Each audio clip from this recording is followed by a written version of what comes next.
आप सबका भगवती चैनल में स्वागत है। आज हम आप लोग को श्री रामचरितमानस का मास पारायण 14वां पाठ हिंदी में सुना रही हूँ। वह बोली, हे प्राण प्यारे, सुनिए, मेरे मन को भाने वाला एक वर तो दीजिए। भरत को राज तिलक, और हे नाथ, दूसरा वर भी मैं हाथ जोड़कर मांगती हूँ, मेरा मनोरथ पूरा कीजिए। तपस्वियों के वेश में विशेष उदासीन भाव से राज्य और कुटुंब आदि की ओर से भली भांति उदासीन होकर विरक्त मुनियों की भांति राम 14 वर्ष तक वन में निवास करें। केकई के कोमल विनययुक्त वचन सुनकर राजा के हृदय में ऐसा शोक हुआ जैसे चंद्रमा की किरणों के स्पर्श से चकवा विकल हो जाता है। राजा सहम गए, उनसे कुछ कहते न बना, मानो बाज वन में बटेर पर झपटा हो। राजा का रंग बिल्कुल उड़ गया, मानो ताड़ के पेड़ को बिजली ने मारा हो। जैसे ताड़ के पेड़ पर बिजली गिरने से वह झुलस कर बदरंगा हो जाता है, वही हाल राजा का हुआ। माथे पर हाथ रखकर दोनों नेत्र बंद करके राजा ऐसे सोच करने लगे मानो साक्षात तो सोच ही शरीर धारण कर सोच कर रहा हो। वे सोचते हैं, हाय, मेरा मनोरथ रूपी कल्प वृक्ष फूल चुका था, परंतु फलते समय केकई ने हथनी की तरह उसे जड़ समेत उखाड़ कर नष्ट कर डाला। केकई ने अयोध्या को उजाड़ कर दिया और विपत्ति की अचल सुदृढ़ नींव डाल दी। किस अवसर पर क्या हो गया? स्त्री का विश्वास करके मैं वैसे ही मारा गया जैसे योग की सिद्धि रूपी फल मिलने के समय योगी को अविद्या नष्ट कर देती है। इस प्रकार राजा मन ही मन चीख रहे हैं। राजा का ऐसा बुरा हाल देखकर दुर्बुद्धि केकई मन में बुरी तरह से क्रोधित हुई और बोली, क्या भरत आपके पुत्र नहीं हैं?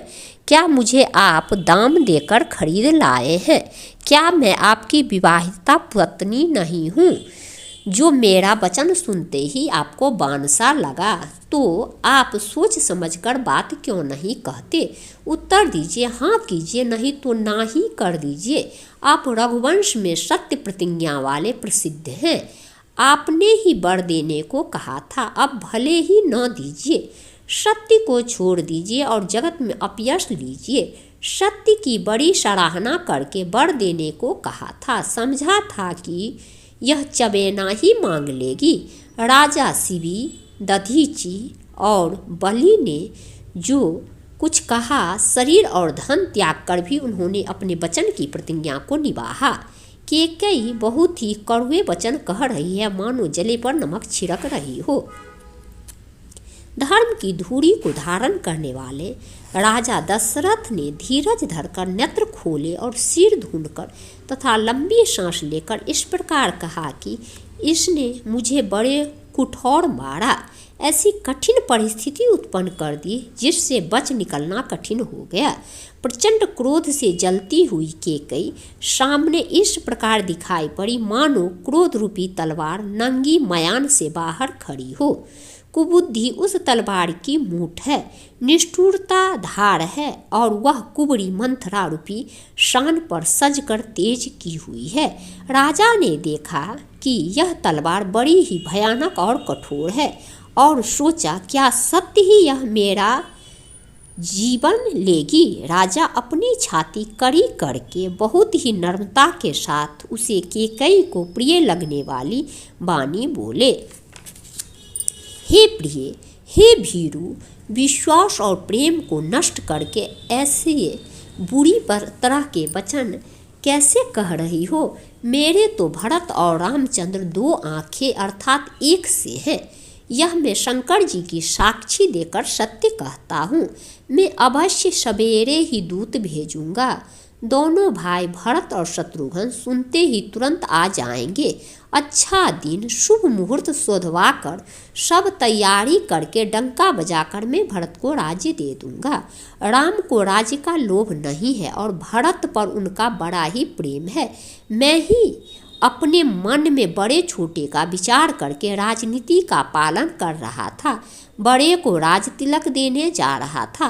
राम की 100 बार सौगंध खाकर मैं स्वभाव से ही कहता हूँ कि राम की माता कौशल्या ने इस विषय में मुझसे कभी कुछ नहीं कहा। अवश्य ही मैंने तुमसे बिना पूछे यह सब किया, इसी से मेरा मनोरथ खाली गया। अब क्रोध छोड़ दे और मंगल साज सज। कुछ ही दिनों बाद भरत युवराज हो जाएंगे। एक ही बात का मुझे दुख लगा कि तूने दूसरा वरदान बड़ी अड़चन का मांगा। उसकी आँच से अब भी मेरा हृदय जल रहा है। यह दिल्लगी में, क्रोध में अथवा सचमुच ही वास्तव में सच्चा है? क्रोध को त्याग कर राम का अपराध तो बता। सब कोई तो कहते हैं कि राम बड़े ही साधु हैं। तू स्वयं भी राम की सराहना करती और उन पर स्नेह क्या करती थी। अब यह सुनकर मुझे संदेह हो गया है कि तुम्हारी प्रशंसा और स्नेह कहीं झूठे तो न थे। जिसका स्वभाव शत्रु को भी अनुकूल है, वह माता के प्रतिकूल आचरण क्यों करेगा।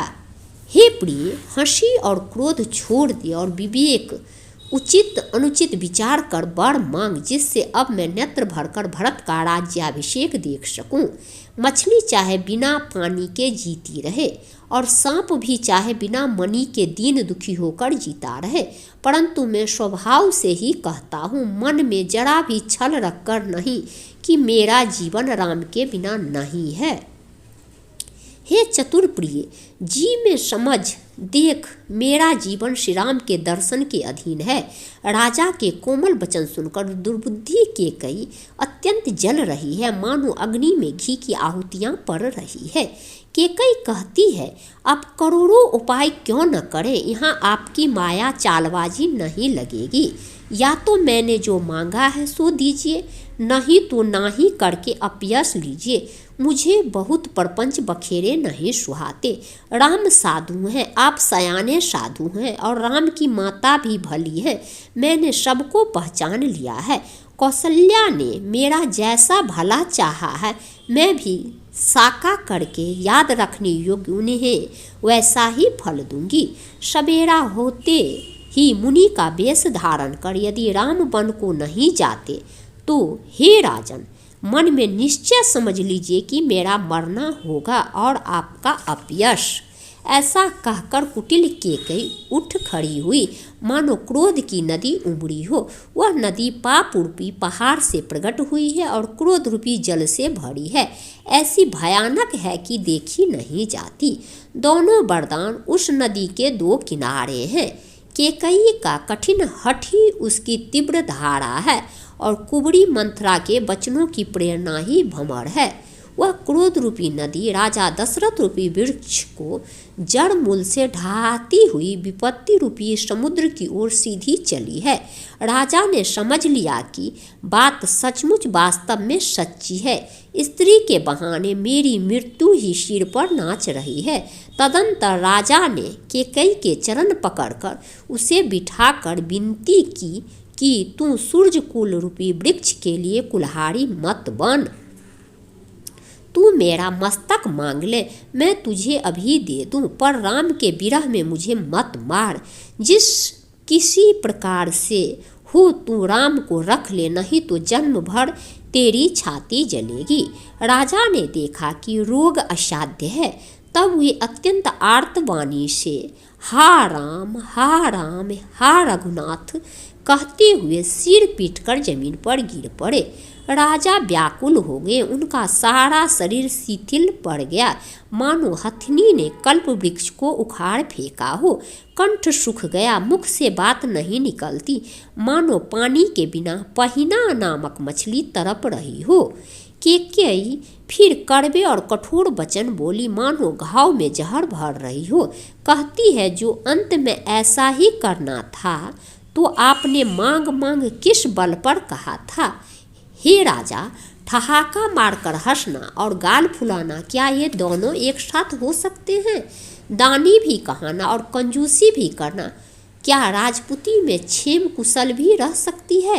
लड़ाई में बहादुरी भी दिखावे और कहीं चोट भी न लगे।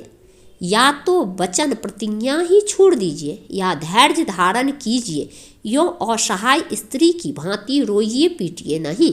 सत्यवर्ती के लिए तो शरीर, स्त्री, पुत्र, घर, धन और पृथ्वी सब तिनके के बराबर कहे गए हैं। कैकेयी के मर्म भेदी वचन सुनकर राजा ने कहा कि तू जा, जो चाहे कह, तेरा कुछ भी दोष नहीं है।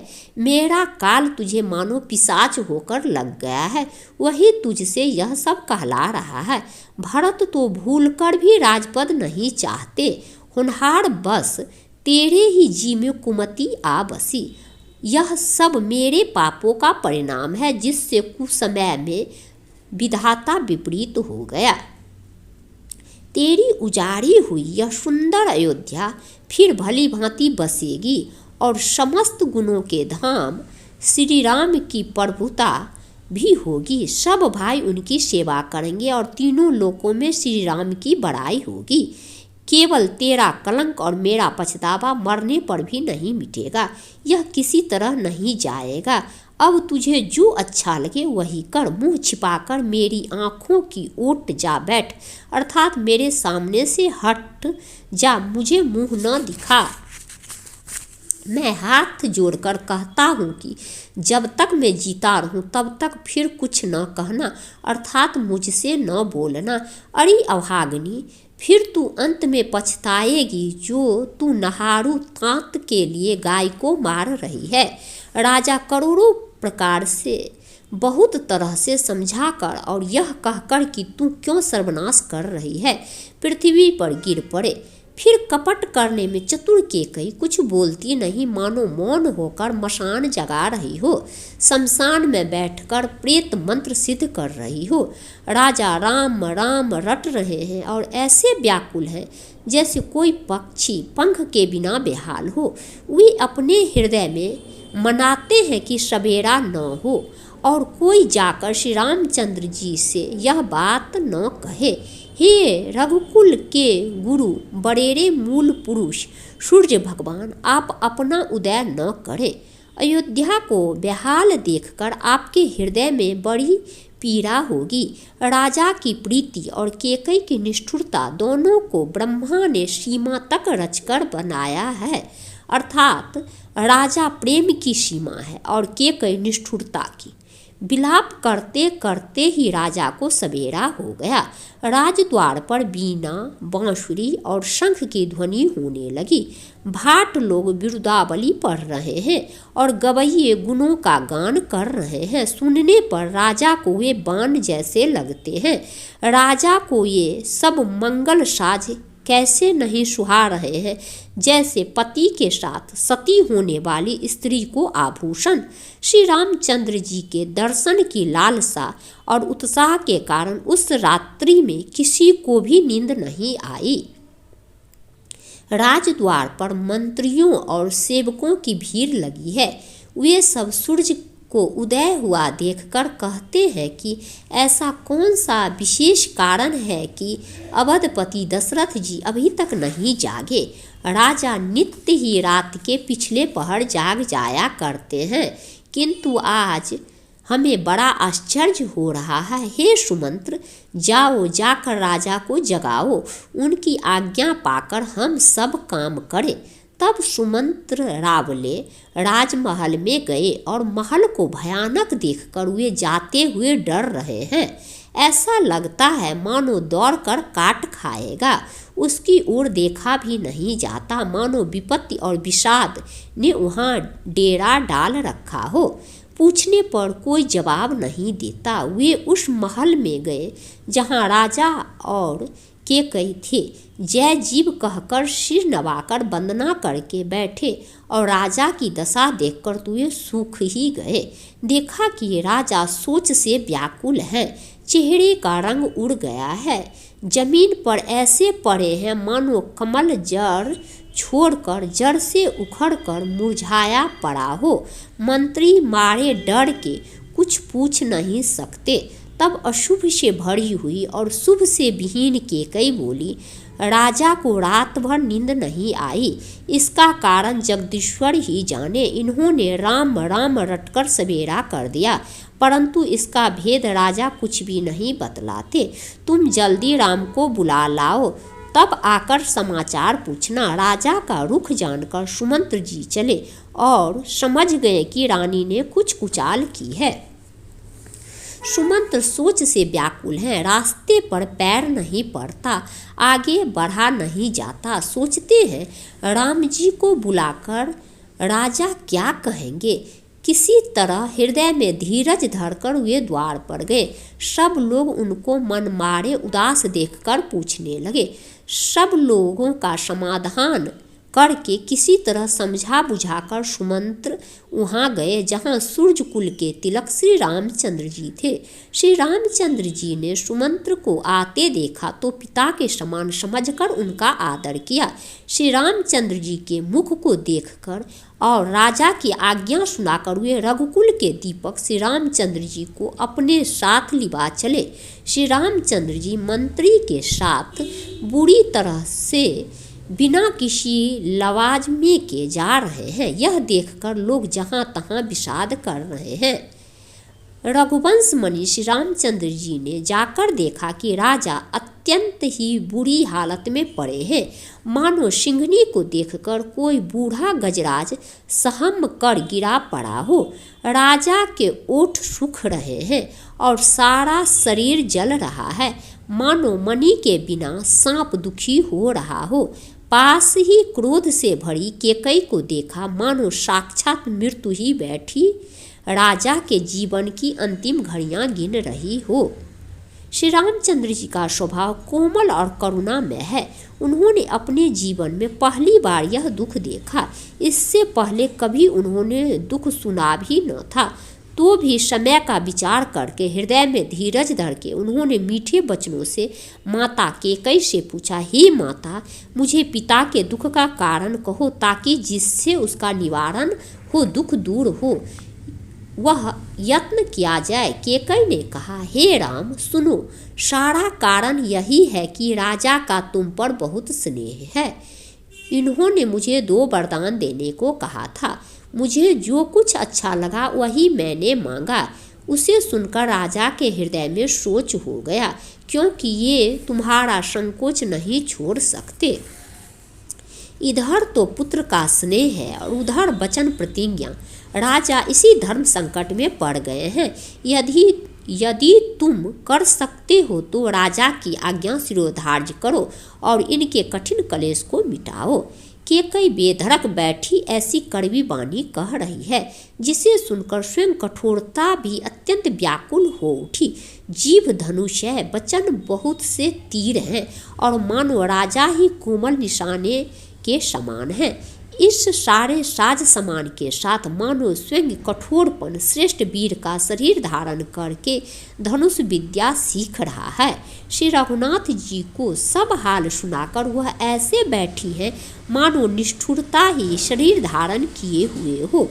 सूर्य कुल के सूर्य स्वाभाविक ही आनंद निधान श्री रामचंद्र जी मन में मुस्कुराकर सब दूसरों से रहित ऐसे कोमल और सुंदर वचन बोले जो मानो वाणी के भूषण ही थे। हे माता, सुनो, वही पुत्र बड़भागी है जो पिता माता के वचनों का अनुरागी पालन करने वाला है। आज्ञा पालन के द्वारा माता पिता को संतुष्ट करने वाला पुत्र, हे जननी, सारे संसार में दुर्लभ है। वन में विशेष रूप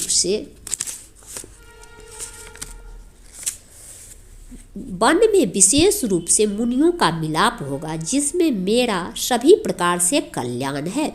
उसमें भी फिर पिताजी की आज्ञा और हे जननी तुम्हारी सम्मति है और प्राण प्रिय भरत राज पावेंगे। इन सभी बातों को देखकर यह प्रतीत होता है कि आज विधाता सब प्रकार से मुझे सम्मुख है, मेरे अनुकूल है। यदि ऐसे काम के लिए भी मैं वन को न जाऊं तो मूर्खों के समाज में सबसे पहले मेरी गिनती करनी चाहिए, जो कल्प वृक्ष को छोड़कर रेड की सेवा करते हैं और अमृत त्याग कर विष मांग लेते हैं। हे माता, तुम मन में विचार कर देखो, वे महामूर्ख भी ऐसा मौका पाकर कभी न चूकेंगे। हे माता, मुझे एक ही दुख विशेष रूप से हो रहा है। वह महाराजा को अत्यंत व्याकुल देखकर इस थोड़ी सी बात के लिए ही पिताजी को इतना भारी दुख हो। हे माता, मुझे इस बात पर विश्वास नहीं होता, क्योंकि महाराज तो बड़े ही धीर और गुणों के अथाह समुद्र हैं। अवश्य ही मुझसे कोई बड़ा अपराध हो गया है, जिसके कारण महाराज मुझसे कुछ नहीं कहते। तुम्हें मेरी सौगंध है माता, तुम सच सच कहो। रघुकुल में श्रेष्ठ श्री रामचंद्र जी के स्वभाव से ही सीधे वचनों को दुर्बुद्धि के कई टेढ़ा ही करके जान रही है। जैसे यद्यपि जल समान ही होता है, परंतु जोंक उसमें टेढ़ी चाल से ही चलती है। रानी केकई श्री रामचंद्र जी का रुख पाकर हर्षित हो गई और कपटपूर्ण स्नेह दिखाकर बोली, तुम्हारी शपथ और भरत की सौगंध है, मुझे राजा के दुख का दूसरा कुछ भी कारण विदित नहीं है। हे तात, तुम अपराध के योग्य नहीं हो। तुमसे माता पिता का अपराध बन पड़े यह संभव नहीं। तुम तो माता पिता और भाइयों को सुख देने वाले हो। हे राम, तुम जो कुछ कह रहे हो वह सत्य है। तुम पिता माता के वचनों के पालन में तत्पर हो। मैं तुम्हारी बलिहारी जाती हूँ। तुम पिता को समझाकर वही बात कहो जिससे चौथेपन बुढ़ापे में इनका अपयश न हो। जिस पुण्य ने इनको तुम जैसे पुत्र दिए हैं उसका निरादर करना उचित नहीं। केकई के बूढ़े मुख में ये शुभ वचन कैसे लगते हैं, जैसे मगध देश में गया आदिक तीर्थ। श्री रामचंद्र जी को माता केकई के सब वचन ऐसे अच्छे लगे जैसे गंगा जी में जाकर अच्छे बुरे सभी प्रकार के जल शुभ सुंदर हो जाते हैं। इतने में राजा की मूर्छा दूर हुई। उन्होंने राम का स्मरण करके राम राम कहकर फिर कर करवट ली। मंत्री ने श्री रामचंद्र जी का आना कहकर समयानुकूल विनती की। तब राजा ने सुना कि श्री रामचंद्र पधारे हैं, तो उन्होंने धीरज धर के नेत्र खोले। मंत्री ने संभाल कर राजा को बैठाया। राजा ने श्री रामचंद्र जी को अपने चरणों में पड़ते प्रणाम करते देखा। स्नेह से विकल राजा ने राम जी को हृदय से लगा लिया, मानो सांप ने अपनी खोई हुई मणि फिर पा ली हो। राजा दशरथ जी श्री राम जी को देखते ही रह गए। उनके नेत्रों से आंसुओं की धारा बह चली। शोक के विशेष वश होने के कारण राजा कुछ कह नहीं सकते। वे बार बार श्री रामचंद्र जी को हृदय से लगाते हैं और मन में ब्रह्मा जी को मनाते हैं कि जिससे श्री रघुनाथ जी वन को न जाए। फिर महादेव जी का स्मरण करके उनसे निहोरा करते हुए कहते हैं, हे सदाशिव, आप मेरी विनती सुनिए। आप आशुतोष शीघ्र प्रसन्न होने वाले और औढ़ दानी मुँहमांगा दे डालने वाले हैं। अतः मुझे अपना दीन सेवक जानकर मेरे दुख को दूर कीजिए। आप प्रेरक रूप से सबके हृदय में हैं। आप श्री रामचंद्र जी को ऐसी बुद्धि दीजिए जिससे वे मेरे वचन को त्याग कर और शील स्नेह को छोड़कर घर ही में रह जाए। जगत में चाहे अपयश हो और सुयश नष्ट हो जाए, चाहे नया पाप होने से मैं नरक में गिरूं अथवा स्वर्ग चला जाए, पूर्व पुण्यों के फल स्वरूप मिलने वाला स्वर्ग चाहे मुझे न मिले और भी सब प्रकार के दुसह दुख आप मुझसे सहन करा लें, पर श्री रामचंद्र मेरी आँखों की ओट न हो। राजा मन ही मन इस प्रकार विचार कर रहे हैं, बोलते नहीं। उनका मन पीपल के पत्ते की तरह डोल रहा है। श्री रघुनाथ जी ने पिता को प्रेम के बस जानकर और यह अनुमान करके कि माता फिर कुछ कहेगी तो पिताजी को दुख होगा, देश काल और अवसर के अनुकूल विचार कर विनीत वचन कहे, हे तात, मैं कुछ कहता हूँ, यह ढिढाई करता हूँ। इस अनौचित्य को मेरी बाल्यावस्था समझकर क्षमा कीजिएगा। इस अत्यंत तुच्छ बात के लिए आपने इतना दुख पाया, मुझे किसी ने पहले कहकर यह बात नहीं जनाई। स्वामी, आपको इस दशा में देखकर मैंने माता से पूछा। उनसे सारा प्रसंग सुनकर मेरे सब अंग शीतल हो गए। मुझे बड़ी प्रसन्नता हुई। हे पिताजी, इस मंगल के समय स्नेहवश होकर सोच करना छोड़ दीजिए और हृदय में प्रसन्न होकर मुझे आज्ञा दीजिए। यह कहते हुए प्रभु श्री रामचंद्र जी सर्वांग पुलकित हो गए। उन्होंने फिर कहा, इस पृथ्वी तल पर उसका जन्म धन्य है जिसके चरित्र सुनकर पिता को परम आनंद हो, जिसको माता पिता प्राणों के समान प्रिय हैं। चारों पदार्थ अर्थ, धर्म, काम, मोक्ष उसके करतलगत मुट्ठी में रहते हैं। आपकी आज्ञा पालन करके और जन्म का फल पाकर मैं जल्दी ही लौट आऊँगा, अतः कृपया आज्ञा दीजिए। माता से विदा मांग आता हूँ, फिर आपके पैर लगकर प्रणाम करके वन को चलूँगा। ऐसा कहकर तब श्री रामचंद्र जी वहाँ से चल दिए। राजा ने शोकवश कोई उत्तर नहीं दिया। वह बहुत ही तीखी और प्रिय बात नगर भर में इतनी जल्दी फैल गई मानो डंक मारते ही बिच्छू का विष सारे शरीर में चढ़ गया हो। इस बात को सुनकर सब स्त्री पुरुष ऐसे व्याकुल हो गए जैसे दावानल वन में आग लगी। देखकर बेल और वृक्ष मुरझा जाते हैं। जो जहाँ सुनता है वह वहीं सिर धुनने पीटने लगता है। बड़ा विषाद है, किसी को धीरज नहीं बंधता। सबके मुख सूखे जाते हैं, आंखों से आंसू बहते हैं, शोक हृदय में नहीं समाता। मानो करुणा रस की सेना अवध पर डंका बजाकर उतर आई है। सब मेल मिल गए थे, सब संजोग ठीक हो गए थे। इतने में ही विधाता ने बात बिगाड़ दी। जहाँ तहाँ लोग केकई को गाली दे रहे हैं। इस पापिन को क्या सूझ पड़ा जो इसने छाए घर पर आग रख दी। यह अपने हाथ से अपनी आँखों को निकालकर आँखों के बिना ही देखना चाहती है और अमृत फेंककर विष चखना चाहती है। यह कुटिल, कठोर, दुर्बुद्धि और अभाग्नि केकई रघुवंश रूपी बाँस के वन के लिए अग्नि हो गई। पत्ते पर बैठकर इसने पेड़ को काट डाला। सुख में शोक का ठट कर रख दिया। श्री रामचंद्र जी इसे सदा प्राणों के समान प्रिय थे, फिर भी न जाने किस कारण इसने यह कुटिलता ठानी।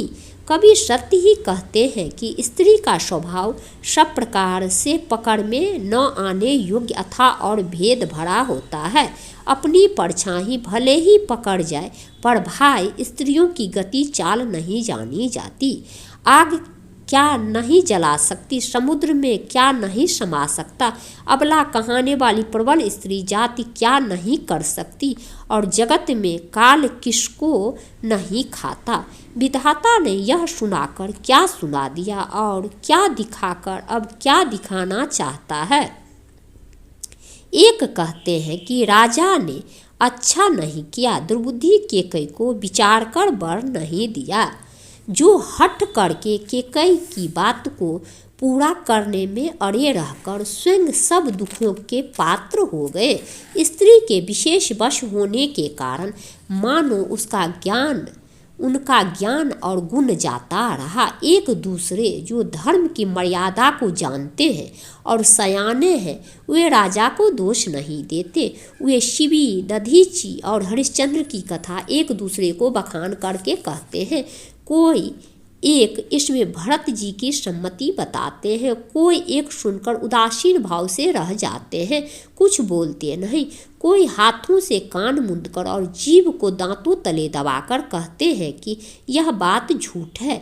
ऐसी बात कहने से तुम्हारे पुण्य नष्ट हो जाएंगे। भरत जी को तो श्री रामचंद्र जी प्राणों के समान प्यारे हैं। चंद्रमा चाहे शीतल किरणों की जगह आग की चिंगारियां बरसाने लगे और अमृत चाहे विष के समान हो जाए, परंतु भरत जी स्वप्न में भी कभी श्री रामचंद्र के विरुद्ध कुछ नहीं करेंगे। कोई एक विधाता को दोष देते हैं जिसने अमृत दिखाकर विष दे दिया। नगर भर में खलबली मच गई। सब किसी को सोच हो गया, हृदय में दुस्सह जलन हो गई, आनंद उत्साह मिट गया। ब्राह्मणों की स्त्रियां, कुल की माननीय बड़ी बूढ़ी और जो केकई की परम प्रिय थी, वे उसके शील की सराहना करके उसे सीख देने लगी, पर उसको उनके वचन बाण के समान लगते हैं। वे कहती है, तुम तो सदा कहा करती थी कि श्री रामचंद्र जी के समान मुझको भरत भी प्यारे नहीं है। इस बात को सारा जगत जानता है। श्री रामचंद्र जी पर तो तुम स्वाभाविक ही स्नेह करती रही हो, आज किस अपराध से उन्हें वन देती हो? तुमने कभी सत्याडाह नहीं किया, सारा देश तुम्हारे प्रेम और विश्वास को जानता है। अब कौशल्या ने तुम्हारा कौन सा बिगाड़ कर दिया जिसके कारण तुमने सारे नगर पर वज्र गिरा दिया? क्या सीता जी अपने पति श्री रामचंद्र जी की साथ छोड़ देगी? क्या लक्ष्मण जी श्री रामचंद्र जी के बिना घर रह सकेंगे? क्या भरत जी श्री रामचंद्र जी के बिना अयोध्यापुरी का राज्य भोग सकेंगे? और क्या राजा श्री रामचंद्र जी के बिना जीवित रह सकेंगे? अर्थात न सीता जी यहाँ रहेगी, न लक्ष्मण जी रहेंगे, न भरत जी राज करेंगे और न राजा ही जीवित रहेंगे, सब उजाड़ हो जाएगा। हृदय में ऐसा विचार कर क्रोध छोड़ दो, शोक और कलंक की कोठी मत बनो। भरत को अवश्य युवराज पद दो, पर श्री रामचंद्र जी को वन में क्या काम है? श्री रामचंद्र जी राज्य के भूखे नहीं हैं, वे धर्म की धूड़ी को धारण करने वाले और विषय रस से रूखे हैं, अर्थात उनमें विषया शक्ति है ही नहीं। इसलिए तुम यह शंका न करो कि श्री राम जी बन न गए तो भरत के राज में विघ्न करेंगे। इतने पर भी मन न माने तो तुम राजा से दूसरा ऐसा यह वर ले लो कि श्री राम घर छोड़कर गुरु के घर रहे। जो तुम हमारे कहने पर न चलोगी तो तुम्हारे हाथ कुछ भी न लगेगा। यदि तुमने कुछ हंसी की हो तो उसे प्रगट से कहकर जना दो कि मैंने दिल लगी की है। राम सरेखा पुत्र क्या बन के योग्य है, यह सुनकर लोग तुम्हें क्या कहेंगे? जल्दी उठो और वही उपाय करो जिस उपाय से इस शोक और कलंक का नाश हो। जिस तरह नगर भर का शोक और तुम्हारा कलंक मिटे, वही उपाय करके कुल की रक्षा कर बन जाते हुए श्री राम जी को हट करके लौटा ले, दूसरी कोई बात न चला। तुलसीदास जी कहते हैं, जैसे सूर्य के बिना दिन, प्राण के बिना शरीर और चंद्रमा के बिना रात निर्जीव और शोभाहीन हो जाती है, वैसे ही श्री रामचंद्र जी के बिना अयोध्या हो जाएगी। हे भामिनी, तू अपने हृदय में इस बात को समझ विचार कर देख तो सही। इस प्रकार सखियों ने ऐसी सीख दी जो सुनने में मीठी और परिणाम में हितकारी थी, पर कुटिला कुबरी की सिखाई पढ़ाई हुई केकई ने इस पर जरा भी कान नहीं दिया। केकई कोई उत्तर नहीं देती, वह दुसह क्रोध के मारे रूखी हो रही है। ऐसे देखती है मानो भूखी बाघिन हरिणियों को देख रही है। तब सखियों ने रोग को असाध्य समझकर उसे छोड़ दिया। सब उसको मंदबुद्धि अभागिनी कहती हुई चल दी। राज्य करते हुए इस केकई को दैव ने नष्ट कर दिया। इसने जैसा कुछ किया वैसा कोई भी न करेगा। नगर के सब स्त्री पुरुष इस प्रकार विलाप कर रहे हैं और उस कुचाली केकई को करोड़ों गालियां दे रहे हैं। लोग विषम ज्वर भयानक दुख की आग से जल रहे हैं। लंबी सांस लेते हुए वे कहते हैं कि श्री रामचंद्र जी के बिना जीने की कौन आशा है। महान वियोग की आशंका से प्रजा ऐसी व्याकुल हो गई है मानो पानी सूखने के समय जलचर जीवों का समुदाय व्याकुल हो। सभी पुरुष और स्त्रियां अत्यंत विषाद के वश हो रहे हैं। स्वामी श्री रामचंद्र जी माता कौशल्या के पास गए। उनका मुख प्रसन्न है और चित्त में चौगुना चाव उत्साह है। यह सोच मिट गया कि राजा कहीं रख न ले। श्री राम जी को राज तिलक की बात सुनकर विषाद हुआ था कि सब भाइयों को छोड़कर बड़े भाई मुझको ही राज तिलक क्यों होता। अब माता कैकेयी की आज्ञा और पिता की मौन सम्मति पाकर वह सोच मिट गया। श्री रामचंद्र जी का मन नए पकड़े हुए हाथी के समान और राज तिलक उस हाथी के बांधने की कांटेदार लोहे की बेड़ी के समान है।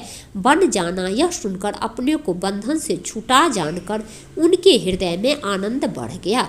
रघुकुल तिलक श्री रामचंद्र जी ने दोनों हाथ जोड़कर आनंद के साथ माता के चरणों में सिर नवाया। माता ने आशीर्वाद दिया, अपने हृदय से लगा लिया और उन पर गहने तथा कपड़े न्योछावर किए। माता बार बार श्री रामचंद्र जी का मुख चूम रही है, नेत्रों में प्रेम का जल भराया है और वह अंग पुलकित हो गए हैं, सब अंग पुलकित हो गए हैं। श्री राम जी को अपनी गोद में बैठाकर फिर हृदय से लगा लिया। सुंदर स्तन प्रेम रस दूध बहाने लगे। उनका प्रेम और महान आनंद कुछ कहा नहीं जाता, मानो कंगाल ने कुबेर का पद पा लिया हो। फिर आदर के साथ सुंदर मुख देखकर माता मधुर वचन बोली, हे तात, माता बलिहारी जाती है, कहो वह आनंद मंगलकारी लग्न कब है जो मेरे पुण्यशील और सुख की सुंदर सीमा है और जन्म लेने के लाभ का पूर्णतम अवधि है, तथा जिस लग्न को सभी स्त्री पुरुष अत्यंत व्याकुलता से इस प्रकार चाहते हैं जिस प्रकार प्यास से चातक और चातकी शरद ऋतु की स्वाति नक्षत्र की वर्षा को चाहते हैं। हे तात, मैं बलैया लेती हूँ, तुम जल्दी नहा लो और जो मन भावे कुछ मिठाई खा लो। भैया, तब पिता के पास जाना, बहुत देर हो गई है, माता बलिहारी जाती है।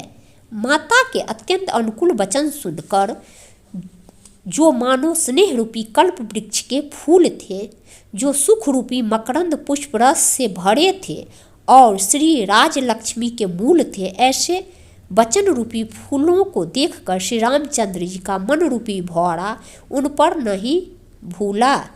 धर्म धुरीन श्री रामचंद्र जी ने धर्म की गति को जानकर माता से अत्यंत कोमल वाणी से कहा, हे माता, पिताजी ने मुझको वन का राज्य दिया है जहाँ सब प्रकार से मेरा बड़ा काम बनने वाला है। हे माता, तू प्रसन्न मन से मुझे आज्ञा दे जिससे मेरी वन यात्रा में आनंद मंगल हो। मेरे स्नेह वश भूलकर भी डरना नहीं।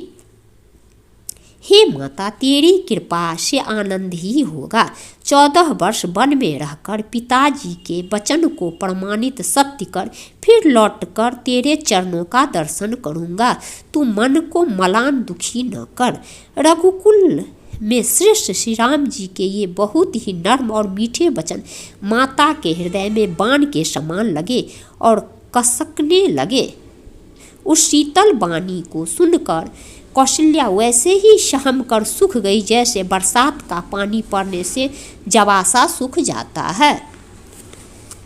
हृदय का विषाद कुछ कहा नहीं जाता, मानो सिंह की गर्जना सुनकर हिरनी विकल हो गई हो। नेत्रों में जल भर आया, शरीर थर थर कांपने लगा, मानो मछली माजा पहली वर्षा का फेन खाकर बदहवास हो गई हो। धीरज धरकर पुत्र का मुख देखकर माता गदगद वचन कहने लगी, हे तात, तुम तो पिता के प्राणों के समान प्रिय हो। तुम्हारे चरित्रों को देखकर वे नित्य प्रसन्न होते थे। राज्य देने के लिए उन्होंने ही शुभ दिन शोधवाया था, फिर अब किस अपराध से बन जाने को कहा। हे तात, मुझे इसका कारण सुनाओ। सूर्यवंश रूपी वन को जलाने के लिए अग्नि कौन हो गया। तब श्री रामचंद्र जी का रुख देखकर मंत्री के पुत्र ने सब कारण समझाकर कहा। उस प्रसंग को सुनकर वे गूंगी जैसी चुप रह गई। उनकी दशा का वर्णन नहीं किया जा सकता, न रख ही सकती है, न यह कह सकती है कि वन चले जाओ। दोनों ही प्रकार से हृदय में बड़ा भारी संताप हो रहा है। मन में सोचती है कि देखो, विधाता की चाल सदा सबके लिए टेढ़ी होती है। लिखने लगे चंद्रमा और लिख गया राहु। धर्म और स्नेह दोनों ने कौशल्या जी की बुद्धि को घेर लिया। उनकी दशा सांप छुछुंदर की सी हो गई। वे सोचने लगी कि यदि मैं अनुरोध हट करके पुत्र को रख लेती हूँ तो धर्म जाता है और भाइयों में विरोध होता है, और यदि बन जाने को कहती हूँ तो बड़ी हानि होती है। इस प्रकार के धर्म संकट में पड़कर रानी विशेष रूप से सोच के बस हो गई। फिर बुद्धिमती कौशल्या जी स्त्री धर्म पतिव्रत धर्म को समझकर और राम तथा भरत दोनों पुत्रों को समान जानकर सरल स्वभाव वाली श्री रामचंद्र जी की माता बड़ा धीरज धरकर वचन बोली, हे तात, मैं बलिहारी जाती हूँ। तुमने अच्छा किया। पिता की आज्ञा का पालन करना ही सब धर्मों का शिरोमणि धर्म है। राज्य देने को कहकर वन दे दिया, उसका मुझे लेश मात्र भी दुख नहीं है। दुख तो इस बात का है कि तुम्हारे बिना भरत को, महाराज को और प्रजा को बड़ा भारी क्लेश होगा। हे तात, यदि केवल पिताजी की ही आज्ञा हो तो माता को पिता से बड़ी जानकर वन को मत जाओ, किंतु यदि पिता माता दोनों ने वन जाने को कहा हो तो वन तुम्हारे लिए सैकड़ों अयोध्या के समान है। वन के देवता तुम्हारे पिता होंगे और वन देवियाँ माता होगी। वहाँ के पशु पक्षी तुम्हारे चरण कमलों के सेवक होंगे। राजा के लिए अंत में तो वनवास करना उचित ही है। केवल तुम्हारी सुकुमार अवस्था देखकर हृदय में दुख होता है। हे रघुवंश के तिलक, वन बड़ा भाग्यवान है और यह अबध अभागी है जिसे तुमने त्याग दिया। हे पुत्र, यदि मैं कहूँ कि मुझे भी साथ ले चलो तो तुम्हारे हृदय में संदेह होगा कि माता इसी बहाने मुझे रोकना चाहती है। हे पुत्र, तुम सभी के परम प्रिय हो, प्राणों के प्राण और हृदय के जीवन हो, वही प्राणाधार। तुम कहती हो कि माता, मैं वन को जाऊं और मैं तुम्हारे वचनों को सुनकर बैठी पछताती हूँ। यह सोचकर झूठा स्नेह बढ़ाकर मैं हठ नहीं करती। बेटा, मैं बलैया लेती हूँ। माता का नाता मानकर मेरा सुध भूल न जाना। हे गोसाई, सब देव और पितर तुम्हारी वैसे ही रक्षा करे जैसे पल के आँखों की रक्षा करती है। तुम्हारे वनवास की अवधि 14 वर्ष जल है, प्रियजन और कुटुंबी मछली है। तुम दया की खान और धर्म की धुरी को धारण करने वाले हो। ऐसा विचार कर वही उपाय करना जिसमें सबके जीते जी तुम आ मिलो। मैं बलिहारी जाती हूँ। तुम सेवकों, परिवार वालों और नगर भर को अनाथ करके सुखपूर्वक वन को जाओ। आज सबके पुण्यों का फल पूरा हो गया। कठिन काल हमारे विपरीत हो गया। इस प्रकार बहुत विलाप करके और अपने को परम अभागिनी जानकर माता श्री रामचंद्र जी के चरणों में लिपट गई। हृदय में भयानक दुस्सह संताप छा गया। उस समय के बहुविध विलाप का वर्णन नहीं किया जा सकता। श्री रामचंद्र जी ने माता को उठाकर हृदय से लगा लिया और फिर कोमल वचन कहकर उन्हें समझाया। उसी समय यह समाचार सुनकर सीता जी अकुला उठी और सास के पास आकर उनके दोनों चरण कमलों की वंदना कर सिर नीचा करके बैठ गई। सास ने कोमल वाणी से आशीर्वाद दिया। वे सीता जी को अत्यंत सुकुमारी देखकर व्याकुल हो उठी। रूप की राशि और पति के साथ पवित्र प्रेम करने वाली सीता जी नीचा मुख किए बैठी सोच रही है। जीवननाथ प्राणनाथ वन को चलना चाहते हैं। देखे किस पुण्यवान से उनका साथ होगा। शरीर और प्राण दोनों साथ जाएंगे या केवल प्राण ही से इनका साथ होगा। विधाता की करनी कुछ जानी नहीं जाती। सीता जी अपने सुंदर चरणों के नखों से धरती कुरेद रही है।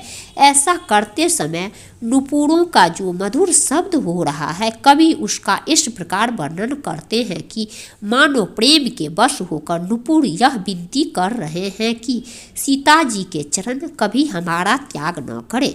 सीता जी सुंदर नेत्रों से जल बहा रही है। उनकी यह दशा देखकर श्री राम जी की माता कौशल्या जी बोली, हे तात, सुनो, सीता अत्यंत ही सुकुमारी है तथा सास ससुर और कुटुंबी सभी को प्यारी है। इनके पिता जनक जी राजाओं के शिरोमणि हैं। ससुर सूर्य कुल के सूर्य हैं और पति सूर्य कुल रूपी कुमुद वन को खिलाने वाले चंद्रमा और तथा गुण और रूप के भंडार हैं। फिर मैंने रूप की राशि, सुंदर गुण और शील वाली प्यारी पुत्र वधू पाई है। मैंने इन जानकी को आंखों की पुतली बनाकर इनसे प्रेम बढ़ाया है और अपने प्राण इनमें लगा रखे हैं। इन्हें कल्पलता के समान मैंने बहुत तरह से बड़े लाड़ चाव के साथ स्नेह रूपी जल से सींच कर पाला है।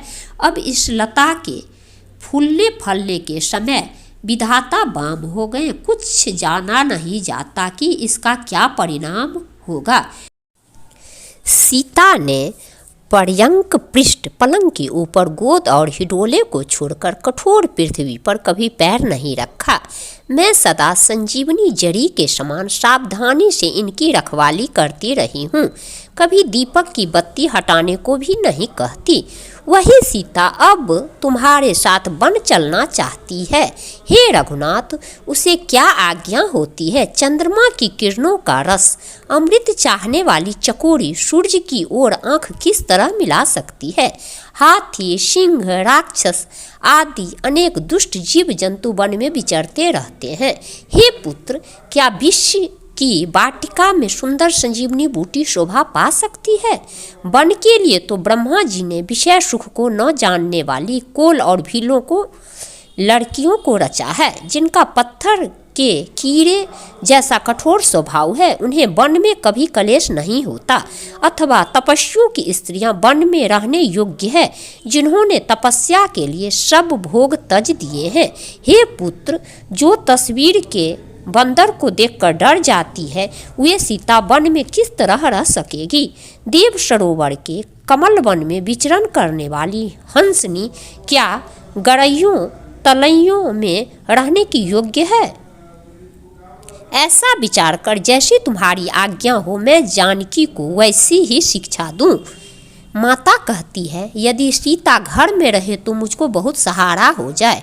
श्री रामचंद्र जी ने माता की प्रिय वाणी सुनकर, जो मानवशील और स्नेह रूपी अमृत से सनी हुई थी, विवेक में प्रिय वचन कहकर माता को संतुष्ट किया। फिर वन के गुण दोष प्रकट करके वे जानकी जी को समझाने लगे। मास परायण 14वां विश्राम।